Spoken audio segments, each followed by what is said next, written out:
controlling and shaping what others feel as a matter of insecurity, or you can say fear, is a way to gather power. तो आप कहेंगे इस statement से क्या मतलब है, how this is connected to this topic. इस topic में हम प्रेजेंट सिचुएशन को समझेंगे. अभी यूरोप में क्या चल रहा है. रिसेंटली एक इवेंट हुआ इटली में जिसमें कि फैसला लिया गया कि जो माइग्रेंट्स हैं जो इलीगली रह रहे हैं यूरोपियन देशों में, तो उसमें अभी Britain and Italy is going to take step to actually fund the deportation of these people. लेकिन इसको एक लार्जर कैनवास पर देखें. स्लोवाकिया में क्या हो रहा है, स्वीडन में क्या हो रहा है, नीदरलैंड में जो नई पार्टी अभी राइज हुई है, तो एक ट्रेंड हमें दिख रहा है. और ट्रेंड ऐसे ही नहीं बनते, इनमें कुछ तार जुड़े हुए हैं. तो पहले सिचुएशन, फिर हमेशा की तरह इस इशू के रूट्स में जाएंगे. हम जाएंगे 600 AD, क्या चल रहा था और वहाँ से यूरोप और मिडिल ईस्ट का क्या कनेक्शन है, कैसे आज तक कुछ कल्चर बायसेस हैं जो प्रिवेल कर रहे हैं. फिर आज की सिचुएशन पर आएंगे और फिर कंक्लूड करेंगे. तो this is how we are going to continue. एक बात तो आप सब मानते होंगे कि विनर क्रिएट्स द रियलिटी. तो शायद कुछ लोग कहेंगे reality, sir how can someone create reality, reality is just there. ऐसा ही तो नहीं है. What you consider reality is actually shaped by the powerful. तो इसमें एक इंटरेस्टिंग टॉपिक आएगा, यूरोसेंट्रिसिज्म. ऐसा क्यों है कि बचपन से आप और हम जब कोई बुक पढ़ते हैं तो स्टार्टिंग में आता है, अरे we should be thankful to these European thinkers, we should be thankful to these European scientist. ऐसा क्यों है? बचपन में मेरे मन में तो एक बार सवाल आता था कि यार जब ये लोग ये कर रहे थे जिसकी वजह से हर एक स्टैंडर्ड में मैं बुक्स में पढ़ रहा हूँ एक यूरोपियन नाम, तो हम क्या कर रहे थे भाई उस टाइम पर? व्हाट मतलब हमारे एंसेस्टर्स क्या कर रहे थे? तो कहीं ऐसा तो नहीं है कि there is a you can say manipulation in the way history has been written. और वो कैसे कर पाए? मतलब आपको आपके बारे में जो बताया जा रहा है आप दूसरे का सुन रहे हो, अपना नहीं देख पा रहे. ऐसा क्यों? मतलब कैसे? How they did that? ऐसा हुआ ये तो पता है कि, लेकिन करा कैसे? और क्या आज भी वो डोमिनेशन दिखता है? और कैसे वर्क करता है? तो reality is actually shaped. There are so many undercurrents which are actually continuously working. थोड़ा इंटरेस्टिंग और थोड़ा इंटेंस वीडियो ये होने वाला है. स्टार्टिंग फ्रॉम दी स्टेटमेंट, जो अभी कुछ टाइम पहले वीडियो रिलीज हुई थी. आप सब जानते हैं कि मिस मेलोनी जो हैं, she is having this right world you can से इंक्लिनेशन, मतलब राइट विंग पॉलिटिशियन है. इनका कहना है कि इस्लाम and Europe have a compatibility problem. और ऐसा मत सोचिएगा कि ये आइडिया इनका ही है, ठीक है? आइडिया केवल इनका नहीं है, ये एक बहुत पुरानी थॉट प्रोसेस है. मैं प्री मिडिवल, मतलब मिडिवल के भी शुरुआती वाले फेज से उसको उठाकर लाने वाला हूँ आपके लिए. मॉडर्न टाइम के एक बहुत ही फेमस पॉलिटिकल थिंकर हैं सैमुअल पी हंटिंगटन. उन्होंने भी एक बात कही थी, क्लैश ऑफ सिविलाइजेशंस. उन्होंने कहा कि जो बॉर्डर है ना यूरोप और मिडिल ईस्ट का, जो आप देखते हैं, they always had bloody borders. खून खराबे ही रहा है यहाँ पर. क्यों रहा? क्या मुद्दा धर्म का था या राजनीति का था या दोनों का था? यही तो जानना है. लेकिन व्हाट द स्टेटमेंट से, दिस स्टेटमेंट सेज कि कल्चरली एंटीपोडल है, मतलब कल्चरली बिल्कुल अपोजिट हैं, और इतने अपोजिट हैं कि क्लैश होने हैं.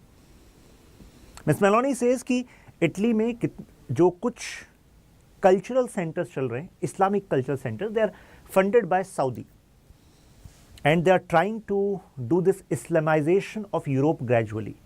So when she is making the statement, she is not just referring to what is happening in Italy. वो एक उसको थोड़ा सा यूरोप सेंट्रिक स्टेटमेंट दे रही थी. तो क्या रिफ्लेक्ट करा? मतलब she is saying कि सऊदी शरिया लॉ को फॉलो करता है और शरिया लॉ के हिसाब से कुछ चीज़ें जो गलत हैं, यूरोप उनको गलत नहीं मानता. Europe stands on liberal ethos, liberal ideas. This liberal, when this I use the word liberal, तो एक्चुअली ये लिबरल वर्ड आया है लिब्रे से, LIBRA, और जिसका मतलब होता है फ्रीडम. तो आप कहोगे सर फ्रीडम तो अच्छी चीज़ है, इसमें क्या बुराई वाली बात है? तो इनका कहना है लिबरल आइडियाज जो हैं, जो यूरोप का बेस है और मेजरली वर्ल्ड को dominate liberal way of life ही कर रहा है। इस्लाम इसके अपोजिट है, सऊदी इसके अपोजिट है। तो Saudi is just an example. तो लार्जली वो कह रहे हैं कंपैटिबिलिटी इशू है। आप कहेंगे मतलब क्या हुआ? मतलब ये हुआ कि यूरोप का culture openness, freedom, and they consider freedom is necessary for development of a personality, development of a person. मतलब अगर पर्सनैलिटी डेवलप होगी तभी स्टेट, तभी सोसाइटी डेवलप करती है। लेकिन इस्लाम सप्रेशन पर आधारित है, suppression of women, suppression of other, you can say. आप कहेंगे why you are saying other? अभी हम आएंगे अदर पे। जैसे फॉर एग्जांपल होमोसेक्सुअलिटी, एक छोटा सा एग्जांपल। आप सब जानते हैं Europe is open to that and obviously Islam is against, right? तो शी सेइंग कि अगर ये एक्सपेंड होंगे इस्लाम के आइडियाज़ यूरोप में तो इस्लामाइजेशन हो जाएगा, जिससे यूरोप को खतरा है। तो she is not just talking about terrorist attack, जो एक मेन फ्रेम माना जाता है इस्लामोफोबिया का। She is actually talking about a larger threat. She was talking about it, right? अब तो लीडर बन गई है प्रोमिनेंट, 5 साल पहले की वीडियो थी। लेकिन उस कंटेक्स्ट में अभी जो फैसले हो रहे हैं, जैसे कि माइग्रेशन की पॉलिसी को चेंज करना, अब जब आप हेड ऑफ द, अब जब आप किसी सरकार को चलाने वाली पोजीशन में आ जाते हैं तो you have to mince your words in a correct manner, right? नहीं तो बड़ा बवाल हो जाता है, right? But things are going to get reflected in your policies, है कि नहीं? तो यूरोप का जो एटीट्यूड है टुवर्ड मुस्लिम, अब उसमें कुछ इंसिडेंट्स हैं। ये अल जज़ीरा ने एक रिपोर्ट रिलीज़ की थी, तो उसमें बताया था कि यूएस, स्पेन और नीदरलैंड, स्लोवाकिया, पोलैंड, इन सभी देशों में देखो तो एक एवरेज सर्वे लिया जाए कि कितने लोगों के अंदर, कई बार ऐसा होता है कि लोग पब्लिक में कुछ बोलते हैं लेकिन अंदर से कुछ और फील करते हैं। सही बात है कि नहीं है? तो इस बेसिस पे जब उन्होंने सर्वे किया तो उन्होंने सर्वे में ये बताया, उन्होंने कहा कि स्लोवाकिया का सर्वे बताता है, अगर पूछा गया कि कितने, मतलब सैंपल सर्वे, कुछ लोगों का ही सर्वे कर रहे हैं ऑब्वियसली, और तो पता लगाया गया कि कितने लोगों का व्यू अनफेवरेबल है टुवर्ड्स मुस्लिम्स, टुवर्ड्स इस्लाम। तो स्लोवाकिया में 77% आया। और एज अ रिजल्ट वहाँ की पॉलिटिक्स में क्या होगा, क्या लगता है आपको? आपको नहीं लगता कि वहाँ पर जो राइट विंग पॉलिटिशियंस हैं at present, they are going to have a strong hold, और रिजल्ट वही है। तो यानी कि जनता जैसा बिलीव करती है वैसे ही राजनेता ऊपर आते हैं, सीधी बात है कि नहीं? ऐसी पोलैंड में देखिए 66%, चेक रिपब्लिक 64%, नीदरलैंड के इलेक्शन अभी खासा चर्चा में थे, नीदरलैंड देखिए 28%, ऐसा ही स्पेन 42%, क्योंकि स्पेन को खास रूप से हाईलाइट किया अल जज़ीरा ने अपनी रिपोर्ट में। तो some of you might be surprised कि स्पेन, जो स्पेनिश, अगर हम भाषा की बात करें तो स्पेनिश भाषा के का पर जो इम्पैक्ट है हम इस्लामिक सिविलाइजेशन का देखते हैं फ्रॉम द मिडीवल टाइम। अब उसका क्या लिंक है अभी हम जानेंगे, ओपन करेंगे। पर द पॉइंट इज कि अनफेवरेबल अगर ओपिनियंस बिल्ड हो रही हैं तो उसका इम्पैक्ट क्या होगा? ऐसे अटैक से होगा। यूएस में वो हेट क्राइम्स होंगे, स्विट्जरलैंड, कनाडा, तो ऐसे बहुत सारे एग्जाम्पल हैं। There was a list of these events, लेकिन हम यहाँ एनालिसिस करने के लिए जुड़े हैं, आप और हम, राइट? तो सबसे पहले इस्लामोफोबिया क्या है? तो अगर हम डिक्शनरी मीनिंग देखें फोबिया का, तो वो कहती है फोबिया में ऐसा भी हो सकता है कुछ अनरीजनेबल फियर्स हों आपके, ऐसा भी हो सकता है। फोबिया शब्द की बात करूँ, फोबिया का मतलब डर, लेकिन उसमें अनरीजनेबल भी हो सकते हैं। आप कहेंगे अनरीजनेबल मतलब ऐसे कुछ ऐसे फियर्स शायद वो सच ना हो। भाई अगर आप ट्रक के सामने खड़े हैं और ट्रक आ रहा है हाईवे पर, तो भाई फियर होना चाहिए, हट जाओ। लेकिन कुछ ऐसे फियर होते हैं वो इमेजिनेशन में है, हो सकता है रियलिटी में वो होने ना वाला हो, लेकिन मन में डर बन जाता है। अब इसका सोसाइटी पर क्या इम्पैक्ट है? जो हेट क्राइम्स देखे जा रहे हैं यूरोप में, आपको क्या लग रहा है ये केवल मुस्लिम्स के खिलाफ हो रहे हैं? ऐसा नहीं है। इस्लामोफोबिया का इम्पैक्ट जो है वो रिलीजन और रेशियल डिस्क्रिमिनेशन का एक कॉकटेल बन गया है, मिक्स हो गया है बेसिकली। तो मतलब क्या हुआ? मतलब ये हुआ कि जो लोगों के अंदर परसेप्शन है, डर है, तो उससे जब वो हेट क्राइम कर रहे हैं तो they are not doing just against Muslims, sometimes they are doing this racial discrimination against Sikhs, because they are thinking कि अच्छा सिख्स यानी कि पगड़ी लगाई हुई, अच्छा और कलर ऐसा है, बियर्ड है, तो यानी कि ये भी मुस्लिम है, ये भी थ्रेट है हमारे लिए. Sometimes they are doing this against even Arab Christians, जो अरब वर्ल्ड में भी तो क्रिश्चियंस हैं, उनके खिलाफ कर रहे हैं. क्यों? वो दिखने में अलग लग रहे हैं, ये मुस्लिम्स ही होंगे. तो वहां पर जब वो ऐसा कर रहे हैं तो वो केवल इस्लाम के बारे में भी नहीं सोच रहे, वो केवल देख रहे हैं कि यार ये लोग अदर हैं, ये हमसे अलग हैं, ये हमारी जगह पर आ गए हैं, हमारी नौकरियां ले ली हैं, इस वजह से हम ऐसा कर रहे हैं. लेकिन चाहे वो इंडियंस के खिलाफ ऐसा करें, एशिया में कोई भी हो उसके खिलाफ ऐसा करें, तो मुद्दा ये है कि इस डिबेट का मतलब सार निकल के आना चाहिए कि भाई वो लोग आपके यहाँ आ क्यों रहे हैं, मतलब उसका रीज़न क्या है. ऐसा क्यों नहीं है कि नदर्न, अगर हम अफ्रीका की बात करें तो जो नदर्न अफ्रीका है, आपको पता होगा कि नदर्न अफ्रीका में मेजॉरिटी किसकी, इस्लामिक, जो इस्लाम को फॉलो करने वाले लोग हैं उनकी है. अब सऊदी जो है वो इस्लाम का हब है, हम सबको पता है, right. Faith is the reason. ऐसा क्यों है कि वो जो नदर्न अफ्रीका के जो लोग हैं, why they are not migrating into Saudi. Saudi में क्यों माइग्रेट नहीं कर रहे भाई? सऊदी डेवलप्ड मानिए सऊदी को, और वेल्थ मानिए सऊदी में, लेकिन why they are not migrating to Saudi for better life opportunities?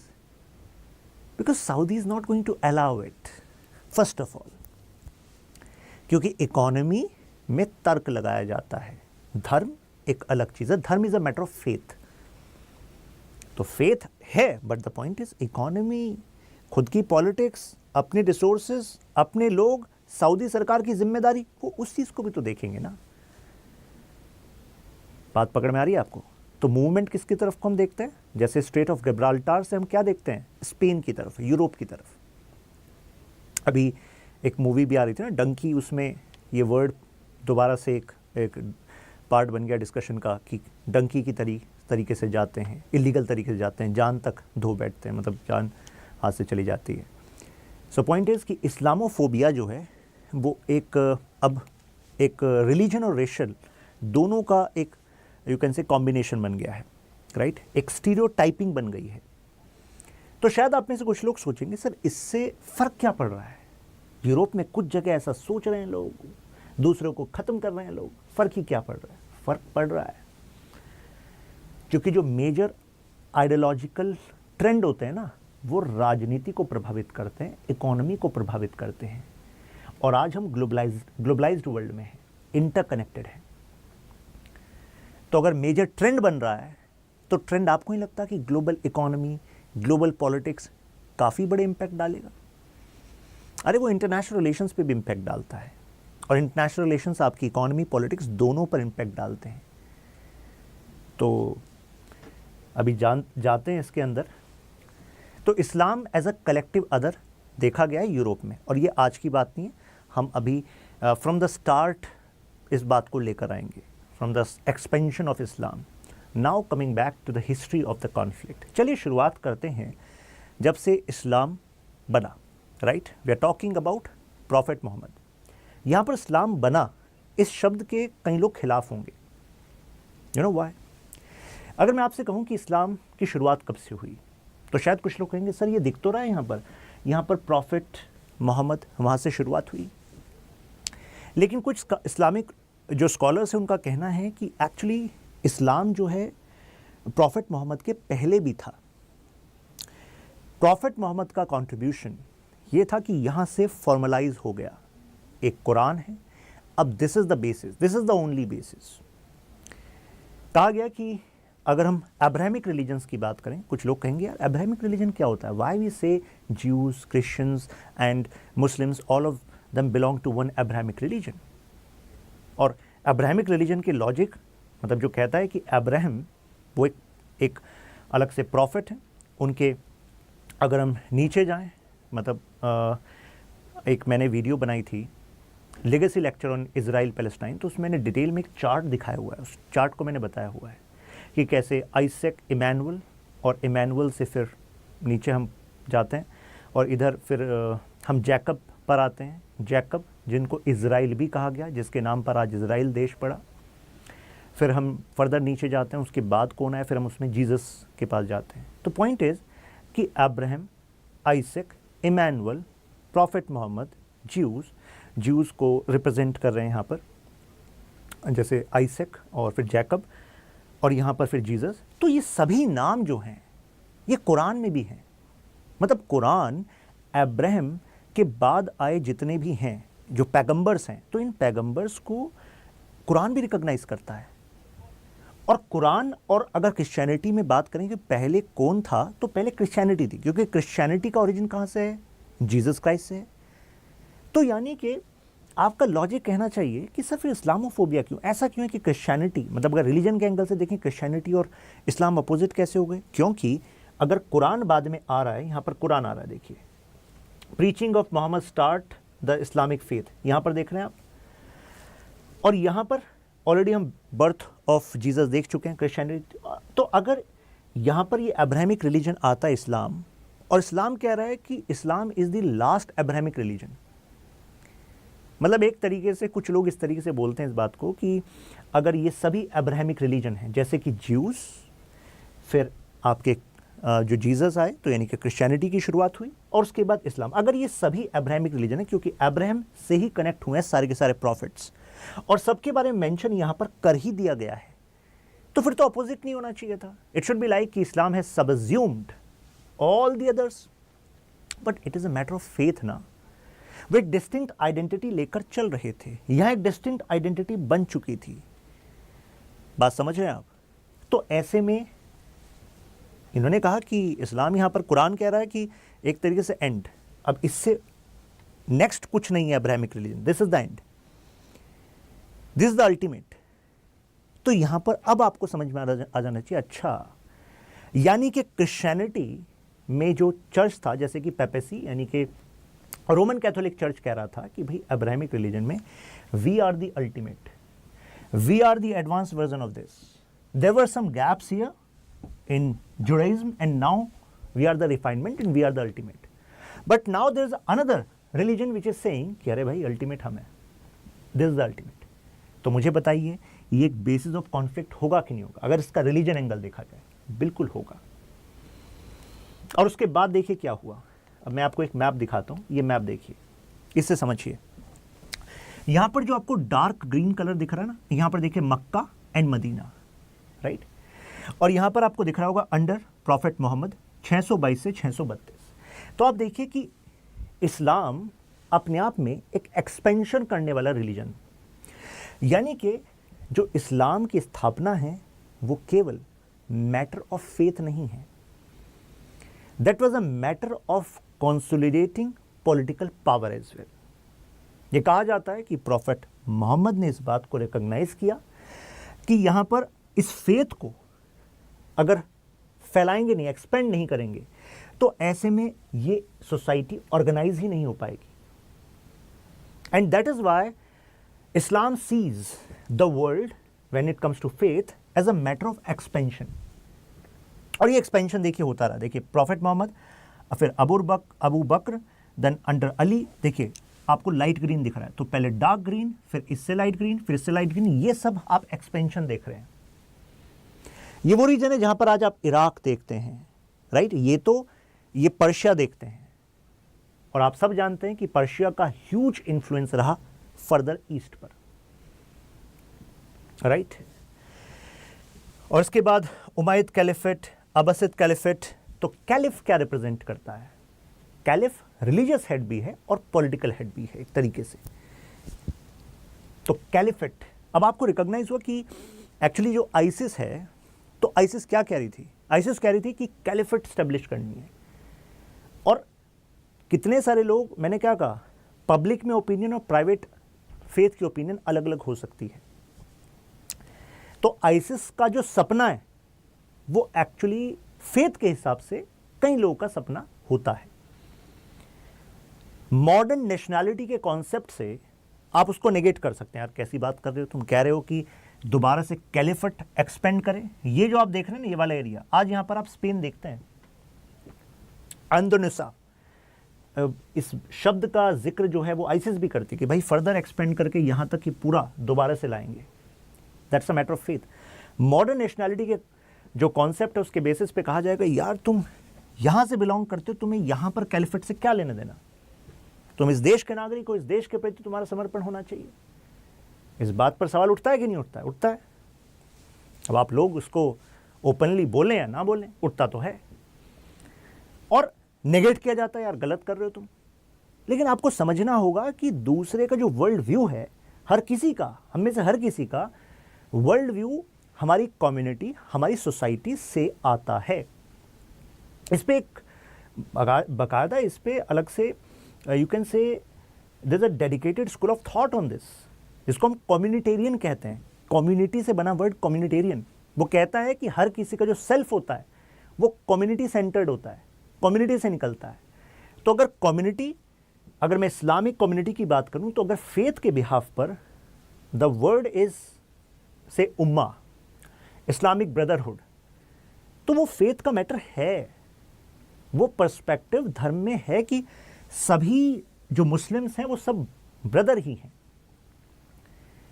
तो यहां पर इसी वजह से कहा जाता है कि जो ये नेशन की बाउंड्रीज बहुत बाद में आई और इस्लाम और इस्लामिक ब्रदरहुड, वो जो इथोस हैं, यू कैन से वो जो आइडियाज हैं, they are very deep and that is why ISIS could mobilise so much funds, क्योंकि अंदर से सपना है। अब आईसिस का क्या हुआ वो तो हम सबको पता है, बट द पॉइंट इज कि आईसिस यही सपना बेसिकली बेच रहा था कि दोबारा से वो लाएंगे जो हमसे छीन लिया था। किसने? इन्होंने, ये वेस्टर्न पावर्स ने। तो क्या वाकई कुछ ऐसा हुआ था? बिल्कुल हुआ था। अगर आप हिस्ट्री को देखें तो आप वर्ल्ड वॉर फर्स्ट और वर्ल्ड वॉर सेकेंड के बीच के पूरे पीरियड को देखिए, यूरोपियन हिस्ट्री को।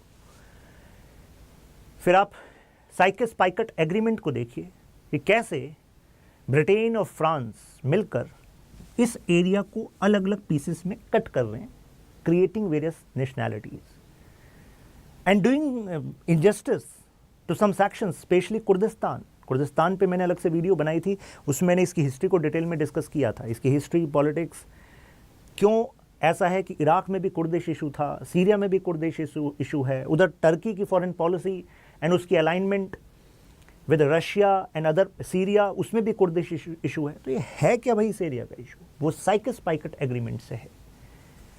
कुर्दिश लोगों का भी कहना था कि हमसे वादा किया था कि कुर्दिस्तान देंगे, क्योंकि धर्म एक लेकिन एथनिक प्रोफाइल अलग अलग हो सकती है ना, हमारा कल्चर अलग अलग हो सकता है, जो आप सबको पता है कि culture is shaped with in accordance with geography as well.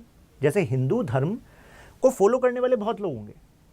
अब आप इंडिया की बात कर लीजिए, 80% के आसपास मान लीजिए हिंदू हैं, लेकिन क्या पंजाब साइड में जो हिंदू हैं और बंगाल साइड में हिंदू हैं, क्या कल्चर सेम है? नहीं, कल्चर में डिफरेंसेस हैं, है कि नहीं? बंगाली एंड पंजाबी में कल्चर डिफरेंस हो सकते हैं, भले वो धर्म एक हो, नेशनैलिटी एक है। तो इसी तरीके से इस एरिया में भाई रहन सहन, खान पान, रीति रिवाज, वो ज्योग्राफी से कनेक्ट होते हैं कि नहीं होते? होते हैं। यूपीएससी ने मेंस में इस बार क्वेश्चन पूछा। UPSC wants you people to open your mind and interconnect things.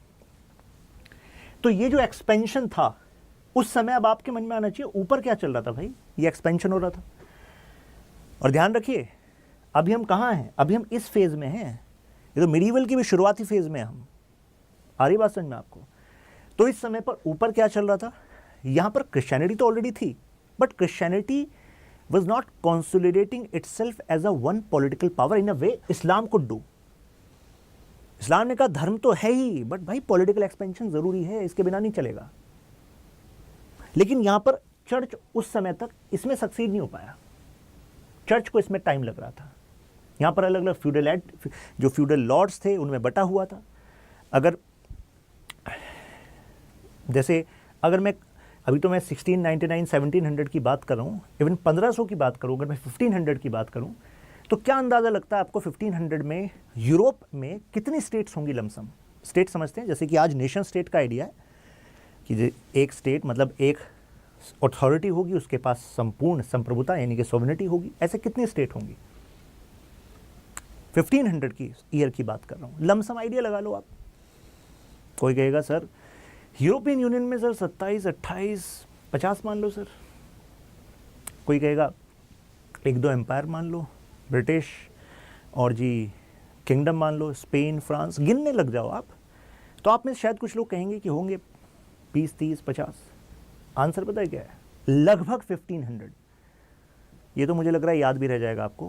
1500 में 1500। कारण क्योंकि जो लार्ज किंगडम्स थे वो गिने चुने थे, छोटे छोटे सिटी स्टेट होते थे। जहाँ पर आज आप इटली देखते हैं वहाँ पर छोटे छोटे सिटी स्टेट होते थे। फ्लोरेंस और आपका पैपल स्टेट्स, मिलान, आज ये सब सबज्यूम हो गए, एक नेशन बन गया है। लेकिन इसकी पूरी प्रक्रिया रही है, जद्दोजहद रही है।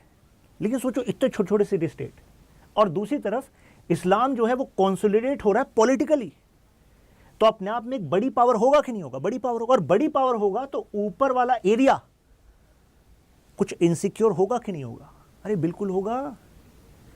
ओरिएंटलिस्ट स्कॉलर हैं एडवर्ड सैड, उन्होंने एक बात कही कि actually Islam was a natural other to the Europe and demonising of Islam was a political necessity of Europe.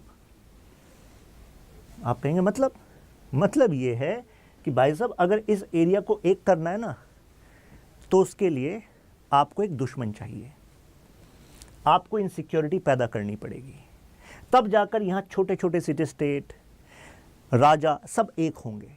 कहेंगे चलो यार हम भी पॉलिटिकली यूनाइट होते हैं, नहीं तो भाई एक्सपेंशन करते करते यहीं तक आ जाएंगे। अभी यहाँ पर है, मान लीजिए एक्सपेंड होकर यहाँ पर भी आ जाए। क्योंकि फिर आप जब लेटर पीरियड में ऑटोमन एम्पायर की हिस्ट्री पढ़ते हैं तो आप ये भी देखते हैं कि ऑटोमन एम्पायर का influence in this area, right. तो अब फाइनली जो है यहाँ पर एक जो है एम्पायर बनता है, कैरोलिंगियन एम्पायर, ठीक है। हुआ कैसे? इसमें रिलीजन का एक बहुत बड़ा रोल था। क्रिश्चियनाइजेशन स्टार्ट हुआ पैगन पीपल का। पैगन पीपल कौन? जो नेचर को पूजते हैं, राइट। ये कहा जाता है कि जब यहाँ पर इस्लाम मतलब एक्सपेंड हो रहा था प्रॉफिट मोहम्मद के दौरान, तो वहाँ पर भी पैगन पीपल थे, right.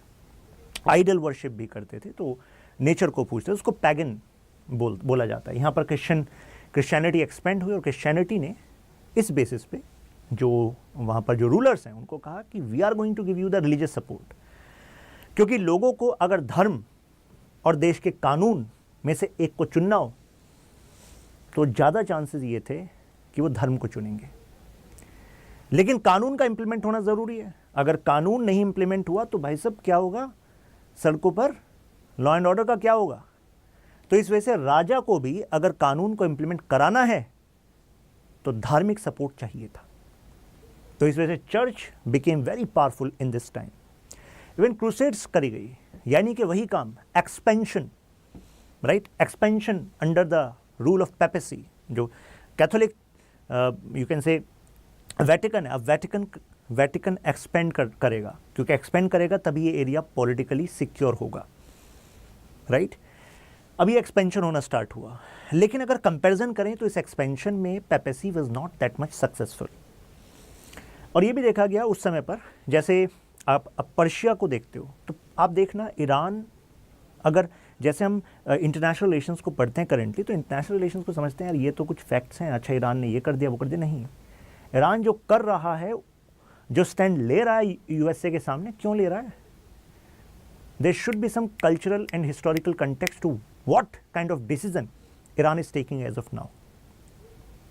Irani people are very proud people. They are very proud about their Persian heritage. At one point of time, the word you can say फारसी भाषा, आप इंडियन हिस्ट्री में पढ़ते हैं फारसी भाषा, आप ये इंडिया की मिडिवल हिस्ट्री में पढ़ते हैं इसका influence in the northern part of India. They are very proud of their cultural you can say influence they were having in the past. तो कई बार ऐसा होता है ना कि हमारे वर्तमान में अपनी मजबूती को ढूंढने के लिए, अगर वर्तमान में हमें कुछ ज़्यादा नहीं दिखता तो हम कहाँ जाते हैं? पास्ट में जाते हैं। देखा होगा आपने लोगों को भी, यार मेरे दादा ये थे, अरे दादा तो वो थे, तुम क्या कर रहे हो भाई? तुम देखो वर्ल्ड ऑर्डर चेंज हो चुका है, where is your standing there. तो अब उसका इम्पैक्ट तो होता है, राइट। लेकिन जो इस्लामिक नॉवेलिटीज़ थी, जो कुछ इस्लाम ने एक्सपेंड किया था, अगर आप स्टेबल रहते हो काफ़ी लंबे समय तक, तो जाहिर सी बात है वहाँ पर कल्चर जो है और यू कैन से तौर तरीके जो हैं, प्रोस्पेरिटी जो है वो फ्लरिश होती है। और मुझे आप खुद बताओ, अगर किसी एरिया में, अगर मैं इससे मतलब जब ये इस्लाम फ्लरिश हो रहा था, अगर उससे पहले कि अगर मैं यूरोप की हिस्ट्री पर आपसे आपका ओपिनियन पूछूं, आप खुद बता देंगे सही। अगर कोई एरिया ऐसा है जो आपस में लड़ रहे हैं, कॉन्फ्लिक्ट प्रोन जोन है, एक एटमॉस्फेयर ऑफ इनसिक्योरिटी है, राइट, कंटिन्यूसली बस डेथ्स, वॉर, इनसिक्योरिटी ये चल रही है, और इसकी वजह से they are not able to, you can say, reform their economy, they are not able to focus. अब ट्रेड पे कहाँ से फोकस होगा अगर वॉर ही वॉर चलता रहेगा, आप खुद सोचिए। और जहाँ पर स्टेबिलिटी होगी तो वहाँ पर वो ट्रेड एंड अदर एस्पेक्ट पे फोकस कर पाएंगे, आर्ट फॉर्म्स पे फोकस कर पाएंगे, है कि नहीं? तो इसी वजह से आप देखेंगे कि आज भी अगर आप यूरोप में भी जाएंगे, जैसे मैं स्पेन की बात कर रहा था, तो आप कई जगह पर वो इन्फ्लुएंस पाएंगे। तो वो इन्फ्लुएंस क्यों पाया? तो कई लोग कहते हैं यार ये, जैसे before making this video I was doing research on this topic, so I found there were many articles who were supporting that was greatness of Islam. और भाई अगर कोई इस्लाम को फॉलो करता है वो कहेगा भाई ये हमारी ग्रेटनेस ही है भाई, राइट? तो ठीक है, बट उसमें एक एंगल ये भी तो है कि जो आर्ट फॉर्म्स हैं, आर्किटेक्चर है, वो तब डेवलप होता है जहाँ स्टेबिलिटी हो, पॉलिटिकल कंसोलिडेशन हो, और तभी इकोनॉमी थ्राइव करती है, तभी ये सब चीज़ें हो पाती हैं। मुझे बताइए आर्ट फॉर्म्स, लिटरेचर का ध्यान आएगा क्या अगर आपकी जान पे ही बात बनी हुई है? नहीं आएगा। And that is why political consolidation is very important, right? अगर आप अदर एरियाज़ में, अदर डायमेंशंस में एक्सपेंड करना चाहते हैं, तो इस्लामिक नॉवेलिटीज़ का फिर हमने एक ट्रांसफ़र देखा यूरोप पर, और ये कितनी सारी रिसर्च में है। एडमंड हेलर्स तो अपनी बुक में ये स्पेसिफिक एग्जाम्पल्स दे रहे हैं कि देखो आज भी यूरोप में इन लैंग्वेजेस में ये वर्ड्स, ये कुछ cultural practices, they are having origin from that period of Islam, the practices of Islam at that point of time. अब यहाँ पर इस्लाम वर्ड इसलिए यूज़ कर दिया जाता है क्योंकि कंसोलिडेशन तो अंडर इस्लाम था, बट वो इम्पैक्ट किसका है? उस सोसाइटी का इम्पैक्ट है। समझ रहे हैं? मुझे लग रहा है कि इस गहराई को आप पकड़ पा रहे होंगे। अब जॉन हॉब्सन इन्वेस्टिगेट करते हैं और वो कहते हैं कि रूट्स ऑफ वेस्टर्न सिविलाइजेशन अगर आपको ढूंढनी है तो कहीं ना कहीं आपको ईस्ट में मिलेगी, यानी कि उसका कनेक्शन कहीं ना कहीं ईस्टर्न सिविलाइजेशन से मिलेगा। इसका एक रीज़न कहा जाता है क्योंकि ट्रेड तो होता ही था मेडिटेरियन से, राइट? तो ये जो एरिया है यहाँ पर जो आप देख रहे हैं, फॉर एग्जाम्पल दिस एरिया, तो यहाँ पर आज आपका मॉडर्न यूरोप है, राइट? मतलब मॉडर्न यूरोपियन नेशन है, यूरोप तो यही है। तो यहाँ पर इटली हो गया, यहाँ पर आप स्पेन, फ्रांस, जर्मनी, ये एरियाज़ देखते हैं। तो एक्चुअली बात क्या है कि यहाँ से जो ट्रेड होता था, तो यहाँ से ट्रेड होता था प्लस नीचे से ट्रेड होता था, यानी कि सदर्न पार्ट से ट्रेड होता था, मिडिल ईस्ट वाला पार्ट। तो एक तरीके से यहाँ जब ट्रेड होता है तो ट्रेड के साथ आइडियाज़ भी ट्रैवल होते हैं, डिस्कवरीज भी ट्रैवल होती हैं, तो ये चीज़ें वहाँ पर ट्रैवल होती हैं। इसी बात को वो बता रहे हैं। यूरोप को एक बात पता थी कि अगर अपने आप को अब कॉन्सोलिडेट करना है तो सबसे पहले कॉमन एनिमी चाहिए, और कॉमन एनिमी लोग कब मानेंगे? When you are going to use various art forms. देखिए music, art, that is very political, it's a important political tool. कई लोग कहेंगे नहीं सर म्यूज़िक तो सर विशुद्ध है, उसका क्या पॉलिटिक्स से लेना देना। अरे भाई साहब, आपकी जो हिस्ट्री है ना, उसमें राजा को महान बनना है तो उसको कवि चाहिए जो उसको महान बनाए। महान ऐसी थोड़ा ना बना जाता है। 10 लोग कहें, 10 लोग आप रखो महान बताने के लिए आपको, फिर वो आपको ऐसा कह रहे हैं तो वो कहेंगे यार कुछ तो सच्चाई होगी, यार ये बहुत ज्ञानी व्यक्ति लग रहा है हमें, बहुत ज्ञानी है। तो ये अगर कह रहा है ये महान है तो सही में ये महान है, और ये अगर कह रहा है वो गलत है तो सही में गलत है। So that is shaping and controlling the narrative, and that was used by Europeans as well. जैसे चर्च सपोर्टेड एक प्रोपेगेंडा इस एज में फैलाया गया। कहा जाता है कि अगर यूरोपियन सोसाइटी को यूनाइट करना है तो उन्हें बताना होगा कि देखो तुम चाहोगे क्या एक्सपेंशन फर्दर इस्लामिक रूल का, क्योंकि वहाँ पर ऐसा होता है, वहाँ पर women are being suppressed, portraying hijab and burqa, right? This is just a representation, and presenting that Islamic people are cannibals, inhumane creatures, monsters. तो अगर आप ऐसा एक पिक्चर बचपन से ही लोगों के दिमाग में डालना स्टार्ट कर दोगे, वेरियस शोज़ के थ्रू, नुक्कड़ नाटक के थ्रू, म्यूज़िक के थ्रू, तो उनके मन में तो वैसे ही डर बैठ जाएगा। जैसी बात आएगी भाई खिलाफ में लड़ना है तो वो कहेंगे हम भी लड़ने चलेंगे और जो आपको सपोर्ट चाहिए, टैक्स चाहिए, लो हमसे, लेकिन लड़ना है, बचना है इनसे। तो अब यहाँ पर फिर आता है यूरोसेंट्रिसिज्म। तो बेसिकली पहले एक एनिमी को बनाओ, फिर वहाँ पर नेगेटिव्स को गिनाओ और फिर अपनी सुपीरियरिटी को भी बताओ, क्योंकि प्राउड भी तो कराना है। देखिए लीडरशिप का एक बेसिक सा सिद्धांत है, if you want people to follow you, you have to tell people कि देखो यार तुम में ये बात बहुत खास है, तुम शायद नहीं जानते हो इस बारे में, लेकिन ये बहुत खास है। और हर कोई खास होना चाहता है, और अगर कोई दूसरा उसको बता दे और जस्टिफाई कर दे कि वो खास है, कुछ ज़बरदस्त कर सकता है, तो आपके साथ ही कोई कर दे, मुझे बताइए आप उसको भूलेंगे क्या? नहीं भूलते आप। कॉम्प्लीमेंट सबको याद रहता है कि नहीं? अब यहाँ पर यूरोसेंट्रिसिज्म में अब यूरोपियन लोगों को यही बताना था। अब उन्होंने क्या करा, कहा कि जो ह्यूमन सिविलाइजेशन है ना, अर्थ पे जो ह्यूमंस हैं, उनकी सभ्यता में अगर सबसे बड़ा कंट्रीब्यूशन किसी का है, वो पता है किसका है? वो है रोमन्स का, वो है पेरिस यानी कि फ्रांस की कैपिटल से, और वो है एथेंस का। और आप देख लीजिए, आप जितनी बुक्स उठाकर देखिए अपनी बचपन से, तो हर जगह आपको मिलेगा ये शब्द हमने लैटिन भाषा से लिया है, ये चीज़ हमने इस भाषा से ली है। तो हर जगह आपको मिलेगा यार रोमन्स ने ये कर दिया, फ्रांस से ये हुआ था, एथेंस से ये हुआ था। और एंशिएंट पीरियड तो आप देखेंगे it is concentrated on Athens, Greece वाला एरिया। तो बाकी सोसाइटी का डम बैठी थी, वो कुछ कर ही नहीं रही थी। तो लेकिन कर रहा बहुत कुछ नहीं, बहुत कुछ ऐसे ही नहीं सिविलाइजेशन थ्राइव हुई, लेकिन नैरेटिव को कंट्रोल करना स्टार्ट किया यूरोपियंस ने। तो उन्होंने कहा कि अगर दुनिया में किसी को भी डेवलप होना है, Africans, Asians, northern America, southern America, तो हर किसी को क्या मॉडल फॉलो करना पड़ेगा? Western model. कहा हमारा मॉडल टेस्टेड है, क्योंकि हम देखिए आप पर कंट्रोल करने आ गए। और क्या कहा था आपको? जीतने वाला रियलिटी लिखता है, रियलिटी होती नहीं है, लिखी जाती है। मैं reality in context of history बोल रहा हूँ कि इतिहास बेसिकली ये बनाते। तो उन्होंने कहा देखो हमारे जैसा बनना है कि नहीं बनना है, तो हर कोई जीतने वाले के जैसा बनना चाहता हो, चाहे जीतने वाले ने कितनी गलत काम कर रहे हो, लेकिन हाँ यार तुम्हारे जैसा बनना है, तो देखो फिर तुम ये करो।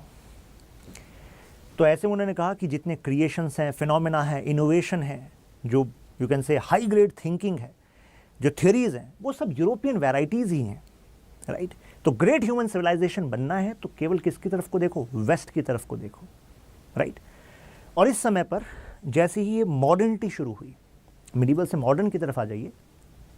मॉडर्निटी का बेसिस क्या है? बचपन में पढ़ा होगा आपने, रेनेसा, पुनर्जागरण। और उसका आधार क्या है?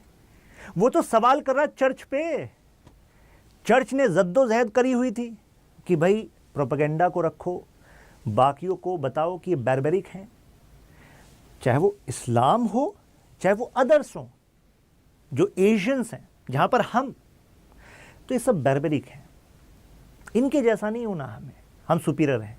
लेकिन अब चर्च पे ही काउंटर करने वाले आ गए, उन्हीं के देशों में आ गए। Galileo, Kepler, Leonardo da Vinci, ये सब कुछ नाम हैं जो इस पीरियड के नाम थे। अगर किसी ने, जैसे चर्च ने कहा धरती फ्लैट है, उन्होंने कहा यार फ्लैट तो नहीं है, देखो यार हमारा एक्सपेरिमेंट बता रहा है फ्लैट तो नहीं है। चर्च कह रहा फ्लैट नहीं है, तुम्हारा इलाज करना पड़ेगा। नेक्स्ट, चर्च ने कहा अब कोई आया कि भाई ये बीमारी फैल गई है, बताइए क्या करें। तो चर्च ने उस टाइम पे कहा भाई प्रे करेंगे, इसमें ही पावर है।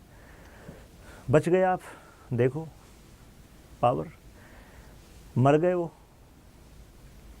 God wants you, you have to endure this pain. God wanted those people. अब गॉड की विल से ऊपर क्या है? लेकिन जैसी एंटीबायोटिक और मतलब ये लॉजिक, साइंस ये डेवलप होने लगा, तो कितनी सारी बातें जो बताई गई थी, उन बातों को झुटलाया गया। अब ऐसे में चर्च पे क्वेश्चन होने लगा। अब जैसे ही चर्च पे क्वेश्चन होने लगा, तो ऐसे में जो चर्च पे क्वेश्चन कर रहे थे वो कह रहे थे चर्च जो है वो लॉजिकल नहीं है। ट्रुथ जो है, मिडिवल टाइम में truth was connected to idea of God, कि सच क्या है, ईश्वर बताएंगे सच क्या है। और ईश्वर का रिप्रेजेंटेटिव कौन? आपके धर्म के नुमाइंदे, वो बताएंगे सच क्या है। लेकिन मॉडर्निटी का फीचर ये है कि मॉडर्निटी में कहा सच पता है क्या है? Science is truth. Logic is truth, rationality, reason का इस्तेमाल करना, दिस इज ट्रुथ। क्योंकि इंसान ने कई जगह साइंस एंड टेक्नोलॉजी से अपनी जान बचा ली है, एफिशिएंसी बढ़ा ली है, सोसाइटी को बेटर कर दिया है साइंस एंड टेक्नोलॉजी से। तो science was equal to truth. अब यहाँ पर एक बड़ी अजीब सा कॉम्बिनेशन बना। जिन लोगों ने चर्च को नेगेट करा, उन लोगों ने कहा कि हमें अल्टरनेटिव मॉडल्स को भी देखना होगा। तो जो फर्स्ट मॉडर्नर्स थे, फर्स्ट मॉडर्नर्स का मतलब है मॉडर्न एज के जो सबसे पहले लोग थे जो काउंटर कर रहे थे चर्च को, तो ये कहा गया कि उस समय पर उन्होंने इस्लाम के खिलाफ जो प्रोपेगेंडा था उसमें विश्वास करना कम कर दिया या बंद कर दिया। तो जो पॉलिटिकल एनवायरनमेंट था, जो एंटी इस्लाम एनवायरनमेंट था उस समय पर यूरोप में, तो देख रहे हैं मैं मिडीवल और मॉडर्निटी के जंक्चर पे बता रहा हूँ, anti Islamic atmosphere in Europe. So if you are seeing now, तो I hope you are able to connect कि यार रूट्स तो कहीं और हैं। वो कल्चरल बायसेस जो हैं वो एक्चुअली सदी से सदी वो बढ़ते जा रहे हैं, वो वहीं ट्रैवल हो रहे हैं। तो लेकिन यहाँ पर क्या हुआ, फर्स्ट मॉडर्न्स ने चर्च को नेगेट किया, तो चर्च द्वारा जो बनाया गया प्रोपेगेंडा था उसको भी सपोर्ट नहीं किया, तो एलिमिनेट होने लगा।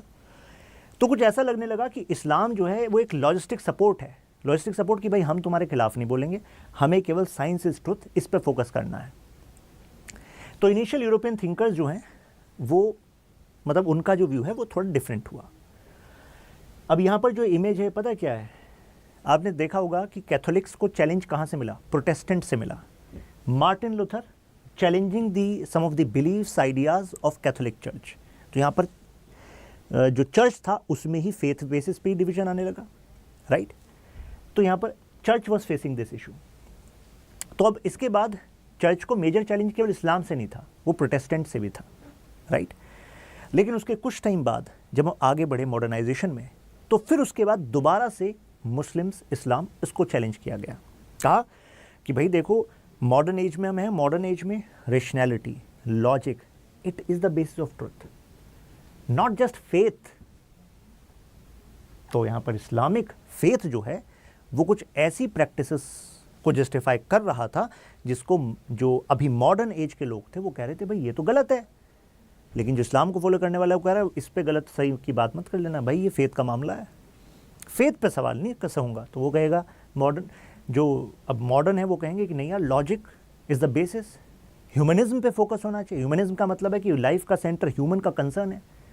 लेकिन जो फेथ में बिलीव करता है, इस्लामिक फेथ है, तो वो कहेगा देखो ऐसा है, अपने ह्यूमनिज्म, अपने लॉजिक जेब में रखो, मुझे मेरे धर्म ने जो सिखाया है, जो मुझे जानकारी है, बस वही है। मुझसे कहा थोड़ा इस पे सवाल तो कर लो, सवाल जवाब नहीं होता इस पे। आप कहोगे कि यार सवाल जवाब नहीं होता इस पे, तो सवाल जवाब is the basis of modern time, but फिर वहाँ पर वो फेथ वाले लोग ये क्यों कह रहे थे कि भाई सवाल जवाब नहीं। तो हर किसी का अपना एक वर्ल्ड व्यू है। अब देखिए उनका क्या व्यू है। उनका कहना है कि तुम्हारा मानना है कि जो तुम देखते हो, जो तुम सोचते हो वही सच है, जो प्रूव हो जाए तुम्हारी साइंस से। तो उन्होंने कहा हाँ जी यही सच है। तो जो फेथ वाले साइड से बोल रहे हैं उनका कहना है कि जो तुम सोचते हो, जो तुम देखते हो, उस जो भी तुम्हारे लॉजिक होते हैं, रीज़न जो तुम लगाते हो, रीज़न का आधार नॉलेज होती है कि नहीं होती है, एक्सपेरिमेंट होते हैं कि नहीं होते हैं। तो वो कहेगा हाँ जी नॉलेज एक्सपेरिमेंट होते हैं।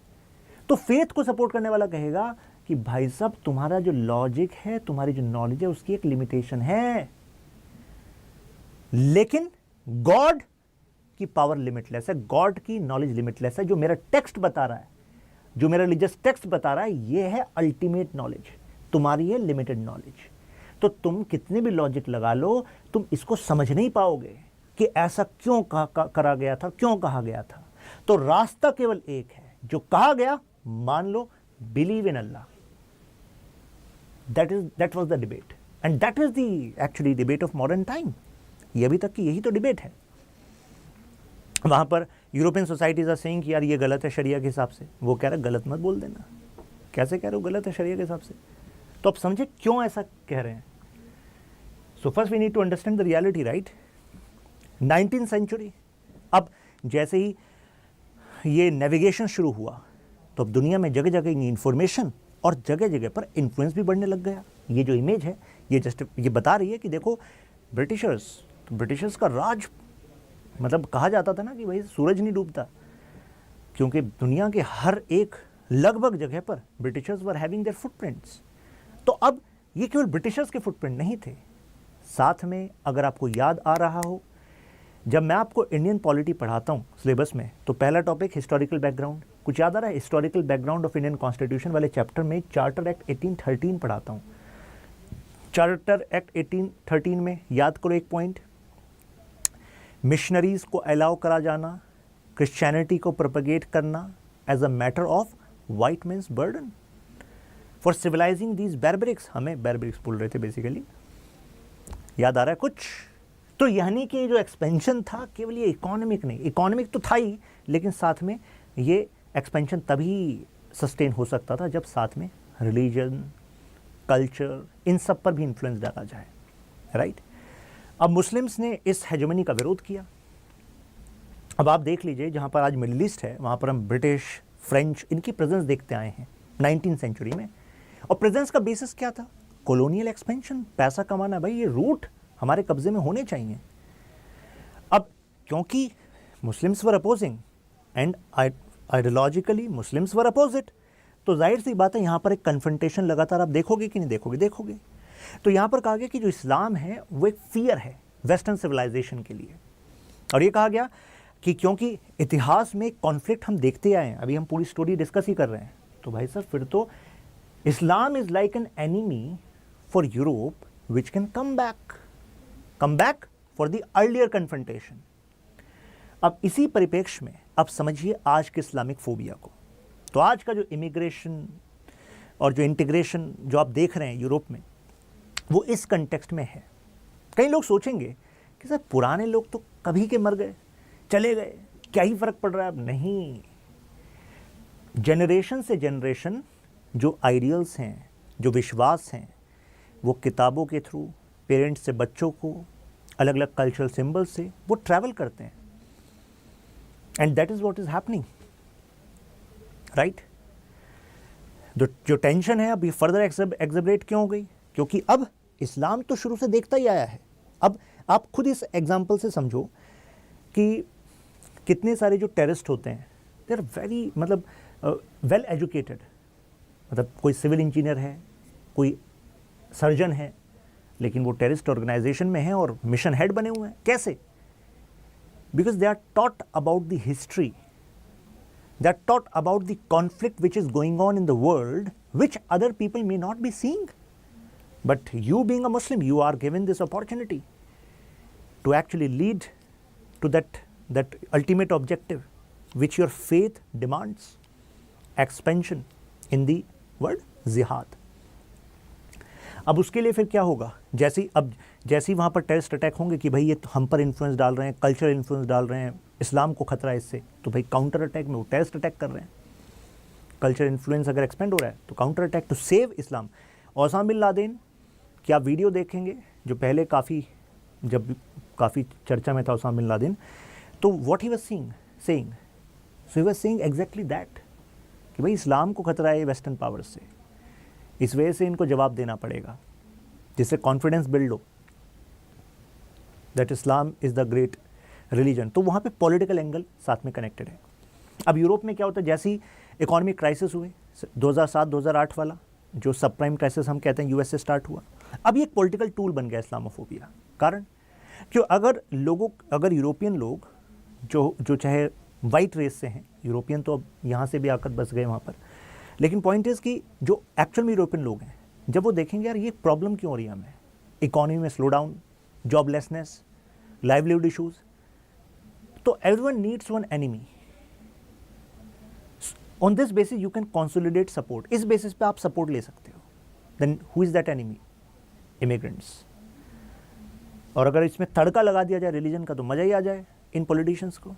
तो फिर क्या हो गया कि भाई ये तो इस्लाम भी है। फिर यहाँ पर कॉन्फ्लिक्ट जो है वो और बढ़ जाता है जब वो टेररिस्ट अटैक हुए। तो जो रैपिडली एक्सपेंड हो रहा है डाइवर्सिटी यूरोप में, तो इसमें जो मुस्लिम माइनॉरिटीज़ हैं तो उनको पोर्ट्रे किया गया कि they are not belonging here, ये रेस्ट ऑफ सोसाइटी को बेसिकली चेंज कर देंगे। तो इसी वजह से आप देखना कि फ्रांस की पॉलिसीज़, फ्रांस सेइंग कि देखो भाई हमारे यहाँ सेकुलरिज्म, और सेकुलरिज्म का मतलब है स्टेट और रिलीजन कंप्लीटली सेपरेट।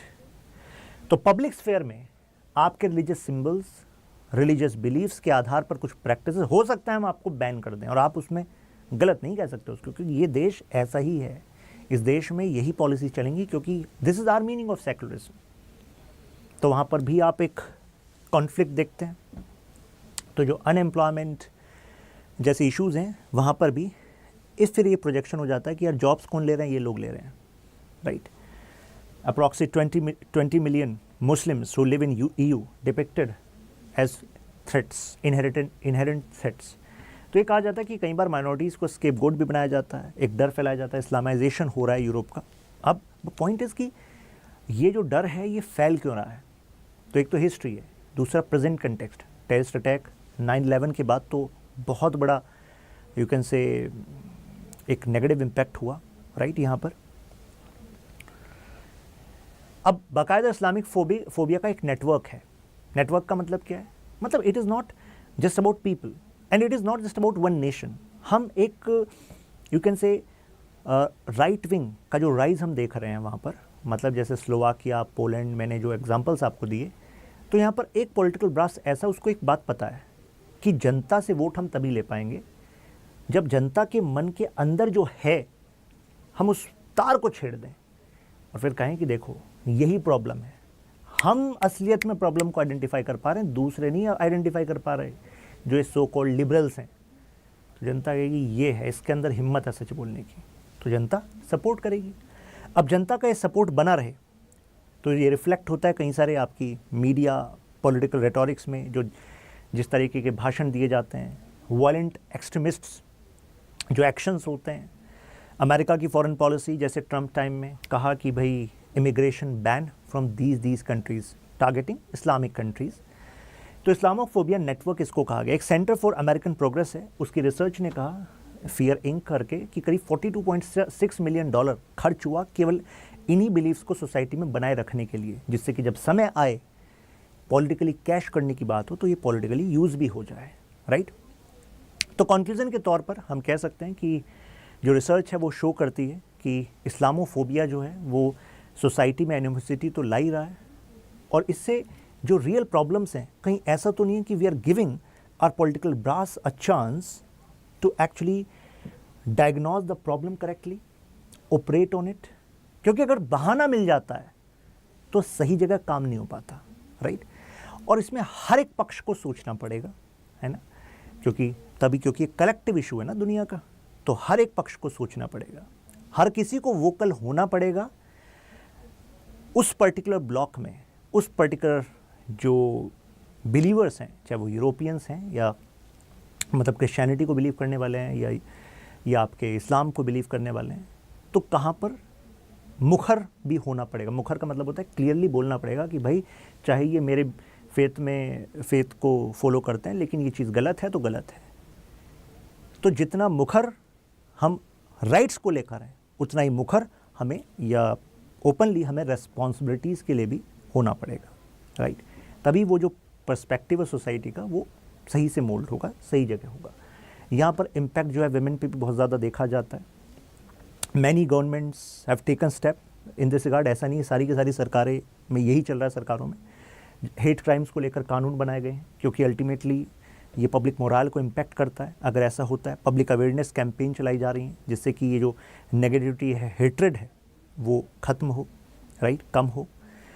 इसको डेट को याद रखिएगा, 15 March international day to combat Islamophobia. UNGA ने इस रेजोल्यूशन को अडॉप्ट किया था। ये फैक्चुअल क्वेश्चन बन सकता है आपके लिए, 15 March international day for combating Islamophobia. अब ये क्वेश्चन देखिए, examine the roots and impact of Islamophobia और large political discourse in Europe. तो मुझे लग रहा है कि इस वीडियो में सारे तार तो हमने खोल दिए हैं लगभग। तो इस क्वेश्चन का जब आंसर आप देना चाहें, जो लोग UPSC मेंस देंगे, तो शशांक त्यागी फॉर यू आप यहाँ पर टेलीग्राम में पोस्ट कर सकते हैं। इस PDF को मैं वहाँ अपलोड कर दूंगा इसी टेलीग्राम में, जिससे कि आप इस PDF को रेफ़र कर सकें।